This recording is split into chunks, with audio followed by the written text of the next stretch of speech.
Assembly کے حلقہ PP3 سے پارٹی کے منحرف رہنما اعجاز حسین بخاری کو ہی ٹکٹ جاری کر دیا۔ اعجاز حسین بخاری نے 5 ماہ قبل اپنے بھتیجے خاور عباس کے ساتھ پریس کانفرنس کی تھی۔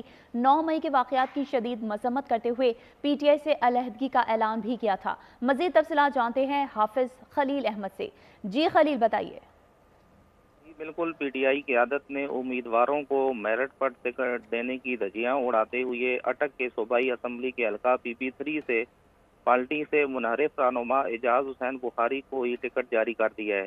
اعجاز حسین بخاری نے 5 ماہ قبل 15 اگست 2023 کو اپنی رہائشگاہ بخاری ہاؤس میں اپنے بھتیجے خاور عباس بخاری، جو کہ اس وقت PTI ضلع اٹک کے فوکل پرسن تھے، کے ساتھ پریس کانفرنس کی تھی، جس میں خاور بخاری نے اپنی اور اپنے چچا اعجاز حسین بخاری کی جانب سے 9 مئی کے واقعات کی شدید مذمت کرتے ہوئے ملوث ملزمان کو سزا دینے کا مطالبہ کرتے ہوئے PTI سے باقاعدہ علیحدگی کا واضح اعلان کیا تھا۔ پریس کانفرنس میں اعجاز بخاری اپنے بھتیجے کے ساتھ موجود تھے اور آج PTI کی مرکزی قیادت کی جانب سے اعجاز حسین بخاری کو PP3 سے PTI کا ٹکٹ دینے کی وجہ سے PTI کے کارکنان وہ حیران اور پریشان ہیں۔ جی ٹھیک ہے حافظ خلیل، آپ کا بہت شکریہ۔